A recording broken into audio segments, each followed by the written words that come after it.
राम लक्ष्मण का समागम 82वां पर्व कथा। अथानंतर सूर्योदय होने पर शुभचेष्टाओं के धारक राम और लक्ष्मण पुष्पक विमान में आरूढ़ हो अयोध्या की ओर चले। उनकी सेवा में तत्पर रहने वाले अनेक विद्याधरों के अधिपति अपने अपने परिवार के साथ नाना प्रकार के यानों और वाहनों पर सवार हो साथ चले। छत्रों और ध्वजाओं से जहां सूर्य की किरणें रुक गई थी, ऐसे आकाश में स्थित सब लोग पर्वतों से भूषित पृथ्वी को दूर से देख रहे थे, जिसमें नाना प्रकार के प्राणियों के समूह क्रीड़ा कर रहे थे। ऐसे लवण समुद्र को लांघकर हर्ष से भरे वे विद्याधर लीला धारण करते हुए जा रहे थे। राम के समीप बैठी गुणगण को धारण करने वाली सती सीता लक्ष्मी के समान महाशोभा को धारण कर रही थी। वह सामने की ओर दृष्टि डालती हुई राम से बोली कि हे नाथ, जम्बूद्वीप के मध्य में यह अत्यंत उज्ज्वल वस्तु क्या दिख रही है। तब राम ने सुंदरी सीता से कहा कि हे देवी, जहां पहले बाल्यावस्था में देवाधिदेव भगवान मुनिसुव्रतनाथ का हर्ष से भरे देवों ने अभिषेक किया था, यह वही रत्नमय ऊंचे मनोहारी शिखरों से युक्त मंदर नाम का प्रसिद्ध पर्वतराज सुशोभित हो रहा है। अहो, वेग के कारण विमान दूसरे मार्ग में आ गया है। आओ अब पुनः सेना के पास चलें। यह कह तथा सेना के पास जाकर राम बोले कि हे प्रिय, यह वही दंडक वन है जहाँ काले काले हाथियों की घटा से महांधकार फैल रहा है तथा जहाँ पर बैठी हुई तुम्हें अपना घात करने वाला रावण हरकर ले गया था। हे सुंदरी, यह वही नदी दिखाई देती है जहाँ मेरे साथ तुमने 2 चारण रिद्धिधारी मुनियों के लिए पारणा कराई थी। हे सुलोचने, यह वही वंशस्थविल नाम का पर्वत दिखाई देता है जहाँ एक साथ विराजमान देशभूषण और कुलभूषण मुनियों के दर्शन किए थे, जिन मुनियों की मैंने, तुमने तथा लक्ष्मण ने उपसर्ग दूर कर सेवा की थी और जिन्हें मोक्ष सुख का देने वाला केवल ज्ञान प्राप्त हुआ था। हे भद्रे, यह बालिखिल्य का नगर है जहाँ लक्ष्मण ने तुम्हारे समान कल्याणमाला नाम की अद्भुत कन्या प्राप्त की थी। हे प्रिय, यह दशांगभोग नाम का नगर दिखाई देता है जहाँ रूपवती का पिता वज्रकरण नाम का उत्कृष्ट श्रावक रहता था। तदनंतर पृथ्वी की ओर देखकर सीता ने पुनः पूछा कि हे कांत, यह नगरी किस विद्याधर राजा की दिखाई देती है। यह नगरी विमानों के समान उत्तम भवनों से अत्यंत व्याप्त है तथा स्वर्ग की विडंबना करने वाली ऐसी नगरी मैंने कभी नहीं देखी। सीता के वचन सुन तथा धीरे धीरे दिशाओं की ओर देख राम का चित्त स्वयं क्षण भर के लिए विभ्रम में पड़ गया, परंतु बाद में सब समाचार जानकर मंद हास्य करते हुए बोले कि हे प्रिय, यह अयोध्या नगरी है। जान पड़ता है कि विद्याधर कारीगरों ने इसकी ऐसी रचना की है कि यह अन्य नगरी के समान जान पड़ने लगी है। इसने लंका को जीत लिया है तथा उत्कृष्ट कांति से युक्त है। तदनंतर द्वितीय सूर्य के समान देदीप्यमान तथा आकाश के मध्य में स्थित विमान को सहसा देख नगरी क्षोभ को प्राप्त हो गई। क्षोभ को प्राप्त हुआ भरत महागज पर सवार हो महाविभूति युक्त होता हुआ इंद्र के समान नगरी से बाहर निकला। उसी समय उसने नाना यानों और विमानों में स्थित तथा विचित्र रिद्धियों से युक्त विद्याधरों से समस्त दिशाओं को आच्छादित देखा। भरत को आता हुआ देख जिन्होंने पुष्पक विमान को पृथ्वी पर खड़ा कर दिया था, ऐसे राम और लक्ष्मण हर्षित हो समीप में आए। तदनंतर उन दोनों को समीप में आया देख भरत ने हाथी से उतरकर स्नेहादि से पूरित सैकड़ों अर्घों से उनकी पूजा की। तत्पश्चात विमान के शिखर से निकलकर बाजूबंदों से सुशोभित भुजाओं को धारण करने वाले दोनों अग्रजों ने बड़े प्रेम से भरत का आलिंगन किया। एक दूसरे को देखकर तथा कुशल समाचार पूछकर रामलक्ष्मण पुनः भरत के साथ पुष्पक विमान पर आरूढ़ हुए। तदनंतर जिसकी सजावट की गई थी और जो नाना प्रकार की पताकाओं से चित्रित थी, ऐसी अयोध्या नगरी में क्रम से सबने प्रवेश किया। धक्काधूमी के साथ चलने वाले यानों, विमानों, घोड़ों, रथों और हाथियों की घटाओं से अयोध्या के मार्ग अवकाश रहित हो गए। लूमते हुए मेघों की गर्जना के समान तुरही के शब्द तथा करोड़ों शंखों के शब्दों से मिश्रित भंभा और भेरियों के शब्द होने लगे। बड़े बड़े नगाड़ों के जोरदार शब्द तथा बिजली के समान चंचल लंप और धुंधुओं के मधुर शब्द गंभीरता को प्राप्त हो रहे थे।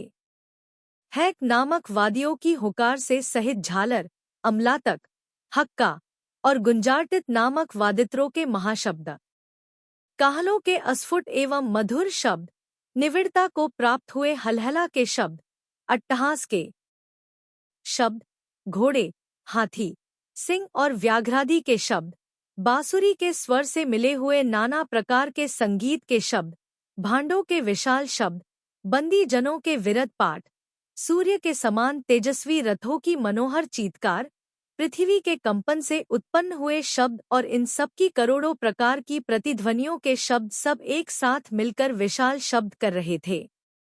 इस प्रकार परम शोभा को धारण करने वाले विद्याधर राजाओं से घिरे हुए सुंदर शरीर के धारक राम और लक्ष्मण ने नगरी में प्रवेश किया। उस समय विद्याधर देव थे, राम लक्ष्मण इंद्र थे और अयोध्या नगरी स्वर्ग थी। तब उनका वर्णन कैसा किया जाए। श्रीराम के मुखरूपी चंद्रमा को देखकर मधुर ध्वनि करने वाला लोकरूपी सागर बढ़ती हुई वेला के साथ वृद्धि को प्राप्त हो रहा था। पहचान में आए पुरुष जिन्हें पद पद पर पूज रहे थे तथा जयवंत रहो, बढ़ते रहो, जीते रहो, समृद्धिमान हो इत्यादि शब्दों के द्वारा जिन्हें स्थान स्थान पर आशीर्वाद दिया जा रहा था, ऐसे दोनों भाई नगर में प्रवेश कर रहे थे। अत्यंत ऊंचे विमान तुल्य भवनों के शिखरों पर स्थित स्त्रियों के नेत्रकमल राम लक्ष्मण को देखते ही खिल उठते थे। पूर्ण चंद्रमा के समान कमलोचन राम और वर्षाकालीन मेघ के समान श्याम सुंदर लक्षणों के धारक लक्ष्मण को देखने के लिए तत्पर स्त्रियां अन्य सब काम छोड़ अपने मुखों से झरोखों को कमलवन के समान कर रही थी। गौतम स्वामी कहते हैं कि राजन, उस समय परस्पर में अत्यधिक संपर्क होने पर जिनके हार टूट गए थे, ऐसी स्त्रियों के पयोधरों अर्थात स्तनरूपी पयोधरों अर्थात मेघों ने अपूर्व वृष्टि की थी। जिनके चित्त राम लक्ष्मण में लग रहे थे, ऐसी स्त्रियों की मेखला, नूपुर और कुंडल टूट टूट कर पृथ्वी पर पड़ रहे थे तथा उनमें परस्पर इस प्रकार वार्तालाप हो रहा था। कोई कह रही थी कि जिनकी गोद में गुणों को धारण करने वाली यह राजा जनक की पुत्री पतिव्रता सीता प्रिया विद्यमान है, यही विशाल नेत्रों को धारण करने वाले राम हैं। कोई कह रही थी कि हाँ, ये वही राम हैं जिन्होंने सुग्रीव को आकृति के चोर दैत्यराज वृत्र के नाती दुष्ट साहस गति को युद्ध में मारा था। कोई कह रही थी कि ये इंद्रतुल्य पराक्रम के धारी लक्ष्मण हैं जिन्होंने युद्ध में अपने चक्र से वक्षस्थल पर प्रहार कर रावण को मारा था। कोई कह रही थी कि यह महाशक्तिशाली सुग्रीव है, यह उसका बेटा अंगद है, यह सीता देवी का सगा भाई भामंडल है जिसे उत्पन्न होते ही देव ने पहले तो हर लिया था, फिर दया से छोड़ दिया था और चंद्रगति विद्याधर ने देखा था। यही नहीं किंतु हर्ष से युक्त हो उसे वन में झेला था तथा यह तुम्हारा पुत्र है, इस प्रकार कहकर रानी पुष्यवती के लिए सौंपा था। अपने दिव्य रत्नमय कुंडलों से जिसका मुख देदीप्यमान हो रहा है तथा जो सार्थक नाम का धारी है, ऐसा यह विद्याधरों का राजा भामंडल अत्यधिक शोभित हो रहा है।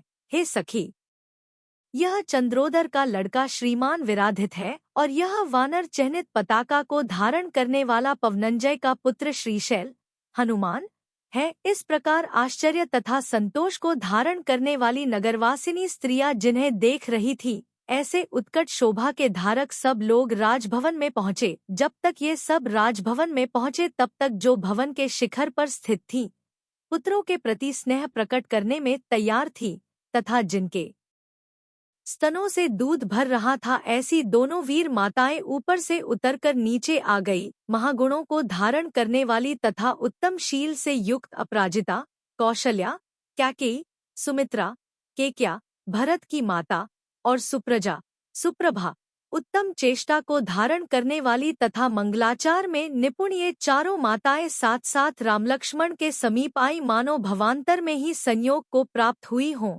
तदनंतर जो माताओं को देखकर प्रसन्न थे, जिनके नेत्रकमल के समान थे और जो लोकपालों के तुल्य कांति को धारण करने वाले थे, ऐसे रामलक्ष्मण दोनों भाई पुष्पक विमान से उतरकर नीचे आए और दोनों ने हाथ जोड़कर नम्रीभूत हो साथ में आए हुए समस्त राजाओं और अपनी स्त्रियों के साथ क्रम से समीप जाकर माताओं के चरणों में नमस्कार किया। 56-57 कल्याणकारी हजारों आशीर्वादों को देती हुई उन माताओं ने दोनों पुत्रों का आलिंगन किया।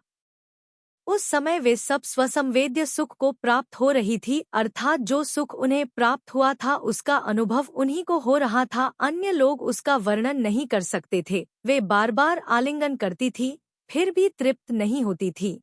मस्तक पर चुंबन करती थी, कांपते हुए हाथ से उनका स्पर्श करती थी, और उनके नेत्र हर्ष के आंसुओं से पूर्ण हो रहे थे।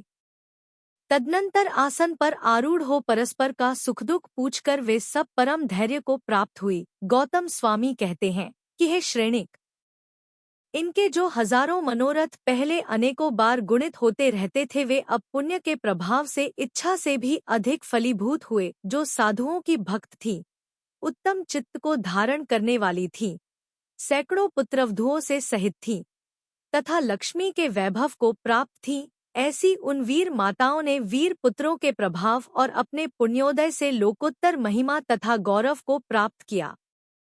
वे एक छत्र से सुशोभित लवण समुद्रांत पृथ्वी में बिना किसी बाधा के इच्छानुसार आज्ञा प्रदान करती थी।